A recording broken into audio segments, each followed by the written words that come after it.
पृथ्वी पर सबसे ज्यादा सूर्य ग्रहण किस जगह पर होते हैं? 8 अप्रैल को होने वाला पूर्ण सूर्य ग्रहण लगभग हमारे सामने है। इस घटना में संयुक्त राज्य अमेरिका, मेक्सिको और कनाडा के एक बैंड के ऊपर का आकाश काला हो जाएगा, क्योंकि चंद्रमा सूर्य को 115 मील चौड़ी 185 किलोमीटर और 10,000 मील लंबी 16,000 किलोमीटर पट्टी पर पूरी तरह से ढक लेगा, जिसे पूर्णता का मार्ग कहा जाता है। अमेरिका में ग्रहण टेक्सास से मेन तक फैलेगा और San Antonio, Dallas, Little Rock, Indianapolis, Cleveland और बफेलो सहित कई प्रमुख शहरों से गुजरेगा। ग्रहण वास्तव में इतने दुर्लभ नहीं है। दुनिया में हर 16 महीने में कहीं न कहीं पूर्ण सूर्य ग्रहण होता है और आंशिक सूर्य ग्रहण और भी अधिक बार होता है, हर 5 महीने में एक बार। 8 अप्रैल की घटना से पहले टाइम एंड डेट द्वारा किए गए एक हालिया अध्ययन में शोधकर्ताओं ने ये पता लगाने की कोशिश की कि पृथ्वी पर कौन से शहर सबसे ज्यादा ग्रहण देखते हैं। परिणाम ग्रहण आवृत्ति के अनुमानों को और भी सटीक बनाते हैं। अध्ययन दल ने 15,000 वर्षों के ग्रहण संबंधी आश्चर्यजनक आंकड़ों का गहन अध्ययन किया। इससे उन्हें खगोलशास्त्री जीन मियर्स द्वारा 1982 में लगाए गए अनुमानों में सुधार करने में मदद मिली, जिन्होंने 600 वर्षों की अवधि में पूर्ण और वलयाकार सूर्य ग्रहणों का अध्ययन किया था। Time and date astronomy team के सदस्य फ्रैंक ट्विटर ने एक बयान में कहा, प्रसिद्ध खगोलशास्त्री जीन मियर्स के पदचिह्नों पर चलना एक रोमांचक परियोजना रही है और आश्चर्यजनक रूप से चुनौतीपूर्ण समस्या भी। कुल मिलाकर हमें एक एकल संख्या की गणना करने के लिए ग्रहणों पर 1 ट्रिलियन से अधिक जांच करनी पड़ी। ग्रहण चार्ट में कौन से शहर शीर्ष पर हैं? टीम के परिणामों से पता चलता है कि पृथ्वी पर एक यादृच्छिक शहर औसतन हर 374 साल में एक बार पूर्ण सूर्य ग्रहण का अनुभव करेगा। वही शहर लगभग हर 226 साल में एक बार वलयाकार या रिंग ऑफ फायर ग्रहण और लगभग हर 2.6 साल में आंशिक सूर्य ग्रहण का अनुभव करेगा। निष्कर्षों ने मियर्स के काम में अक्षांश प्रभाव के बारे में अधिक विवरण भी प्रकट किया, जो सुझाव देता है कि आर्कटिक और अंटार्कटिक हलकों के आसपास उच्च अक्षांशों पर सूर्य ग्रहण अधिक बार होते हैं।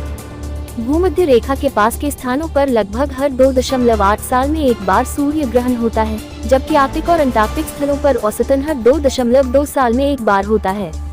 ऐसा क्यों है? इन उच्च अक्षांशों पर सूर्य क्षितिज पर अधिक समय तक रहता है, जिसका अर्थ है कि वहां सूर्य ग्रहण होने के लिए अधिक समय होता है। इसलिए सांख्यिकीय रूप से ग्रहण का इंतजार करने के लिए एक अच्छी जगह नॉर्वे के स्वालबार्ड में लॉन्गयबेन होगी, जो दुनिया की सबसे उत्तरी बस्ती है। हालांकि यहाँ 2000 से ज्यादा लोग रहते हैं। शोधकर्ताओं ने ये भी पाया कि उत्तरी गोलार्ध के शहरों में दक्षिणी गोलार्ध की तुलना में पूर्ण सूर्य ग्रहण होने की संभावना अधिक है। ऐसा इसलिए है क्योंकि उत्तरी गोलार्ध में गर्मी, जब दुनिया के इस हिस्से में सूर्य क्षितिज पर बिताए गए घंटों को बढ़ा देता है, पृथ्वी की कक्षा में उस बिंदु के साथ मेल खाता है जिस पर हमारा ग्रह और सूर्य सबसे दूर होते हैं। इसका मतलब है कि सूर्य आकाश में छोटा है और इस प्रकार उत्तरी गोलार्ध की गर्मियों में चंद्रमा की डिस्क द्वारा पूरी तरह से ढके जाने की अधिक संभावना है। लेकिन पूरे वर्ष में पृथ्वी के सूर्य के करीब पहुँचने का समय बदलता रहता है, एक चक्र जो लगभग 25,000 वर्षों तक चलता है। इसका मतलब है, टीम के अनुसार लगभग 10,000 वर्षों में ये बिंदु या अपहेलियन उत्तरी गोलार्ध में सर्दियों के साथ मेल खाएगा और फिर सूर्य ग्रहण की आवृत्ति दक्षिणी गोलार्ध के पक्ष में होगी।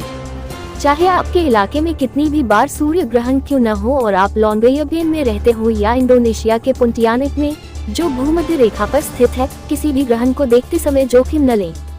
यदि आप 8 अप्रैल को पूर्ण ग्रहण के इन चरणों में से किसी को भी देखने का इरादा रखते हैं, तो सबसे महत्वपूर्ण बात यह है कि इसे सुरक्षित तरीके से कैसे देखें। किसी भी समय पर्याप्त सुरक्षा के बिना सूर्य को देखना आंखों के लिए हानिकारक है, इसलिए ग्रहण देखने वालों को सोमवार को सावधानी बरतनी चाहिए। धूप का चश्मा, चाहे वे कितने भी काले क्यों न हो, आंखों को सूर्य के प्रभाव से नहीं बचा सकते हैं। इसलिए सुरक्षित सौर फिल्टर सामग्री से बने विशेष ग्रहण चश्मे की आवश्यकता होगी। यदि आकाशदर्शी दूरबीन से घटना को देखने का इरादा रखते हैं, तो इसे सुरक्षित देखने का अनुभव बनाने के लिए विशेष फिल्टर की आवश्यकता होगी। सूर्य का सुरक्षित तरीके से निरीक्षण कैसे करें, इस बारे में हमारी मार्गदर्शिका आपको सुरक्षित सौर अवलोकन के बारे में जानने के लिए आवश्यक सभी जानकारी देती है। टाइम एंड डेट टीम वर्तमान में अपने तरीकों और निष्कर्षों को एक पूर्ण पेपर में एकत्रित करने पर काम कर रही है, जिसे journal of the British astronomical association को प्रस्तुत किया जाएगा।